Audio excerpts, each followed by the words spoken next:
This video is intended solely for educational and documentary purposes. It does not promote ideology or propaganda. 94% of flamethrower troops never returned from Iwo Jima. Iwo Jima, a dry, volcanic, treeless rock in the middle of the Pacific Ocean, just 8 square miles. But it became one of the most lethal death traps American forces ever faced in World War II. Those who carried flamethrowers had almost no chance of coming back alive. According to various reports, up to 94% of flamethrower troops deployed on Iwo Jima were either killed or severely wounded. This wasn't a casualty rate. It was a near-guaranteed death sentence. The Underground War. By the time the Marines landed, the Japanese had transformed the island into a subterranean fortress. Tunnels, bunkers, firing points, connected through miles of underground corridors. Concrete reinforced, blast-resistant, crisscrossed with blind shafts, double walls, and air-vented kill zones. This wasn't just defense. It was a machine built to do 3 things: survive artillery, outlast bombing, and ambush infantry on their own terms. The U.S. Marines had never fought an enemy like this, an enemy that didn't retreat, didn't flee, didn't surrender. They were buried in the ground and waiting. Who were the flamethrower men? Against such hardened positions, grenades and rifles were often useless. The Marines had one option left: fire. The M2 flamethrower, a backpack unit weighing nearly 70 pounds when filled.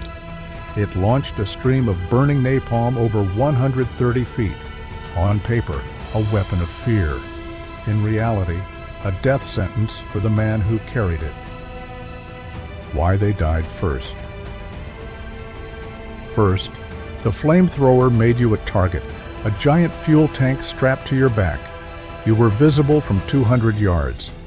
And the Japanese knew if they killed the flamethrower man, their bunker might survive. So they hunted them relentlessly. Snipers, machine gunners, suicide charges, all zeroed in on one soldier. Second, the gear itself was a bomb. One bullet to the tank, and the operator became a human torch. Veterans remembered the horror. He lit up like paper, didn't even scream, just dropped. Eyewitness accounts. Corporal James Sloan, 4th Marine Division, wrote, "We never knew their names. Every day, new guys with flamethrowers joined us, and every night, they were gone." A Marine HQ report estimated the average lifespan of a flamethrower man in combat on Iwo Jima: 4 minutes. That's not a typo. A battle with no cover. To use the weapon, flamethrower men had to get close, sometimes 10 feet or less. Across ash-colored sand, under heavy fire, no cover, no room for mistakes. One stumble, and they'd never pull the trigger. Some crawled through craters, others moved by night. Some advanced over the bodies of their own friends. There were no good odds, just the mission. The numbers. Roughly 500 flamethrower units deployed on Iwo Jima. Fewer than 30 survived combat. Unofficial estimates say 94% of flamethrower personnel were either killed or incapacitated in the first 10 days of the invasion. A few were awarded medals. Many were forgotten. But every one of them was a faceless hero. Why no one talks about them. Iwo Jima is remembered for the flag on the hill, for victory.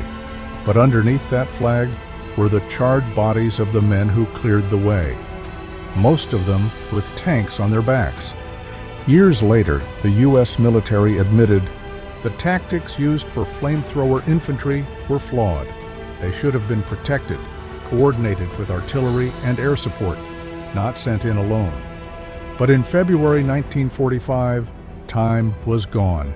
The island had to be taken at any cost. classified losses. Many after-action reports about flamethrower use were classified until the 1970s. One from the 5th Army Corps reads, "The employment of flamethrowers in direct assaults on fortified positions led to disproportionate losses in personnel." Some days the loss rate was 100%. Not one man came back. Why did they keep going? They saw what happened to the others, they knew the odds, and yet they stood up, picked up the tank, moved forward. It wasn't about orders, it was about duty.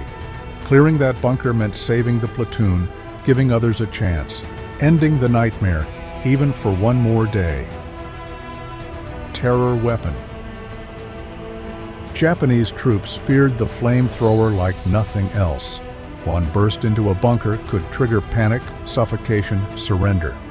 They believed dying by fire was shameful, worse than death in combat. That made flamethrower men targets of hatred.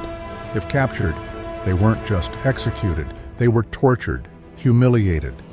A survivor recalled, "If they got you with that tank on your back, you weren't coming back. It wasn't just war, it was vengeance."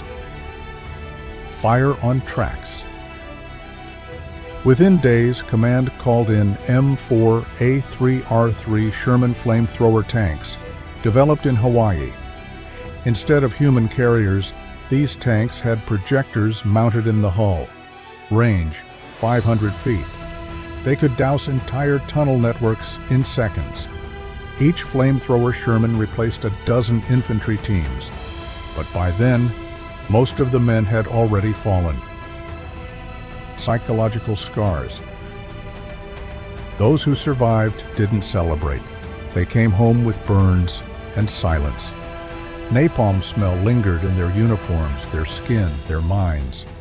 Some never slept through the night again. Others couldn't light a fire in their backyard. Decades later, the smell of gasoline sent them into panic.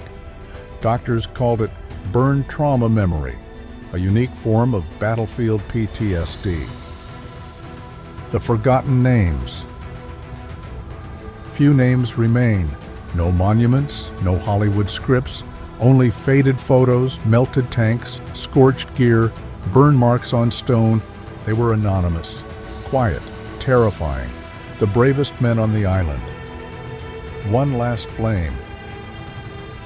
In 2008, during an excavation on Iwo Jima, remains were found. A melted piece of an M2 fuel tank and a corroded dog tag. The name, unreadable, but he made it, all the way to the enemy bunker, and fired. They say he saved an entire squad. He knew he wouldn't come back, and still, he went forward. His name may be lost, but the fire he carried still burns on that island.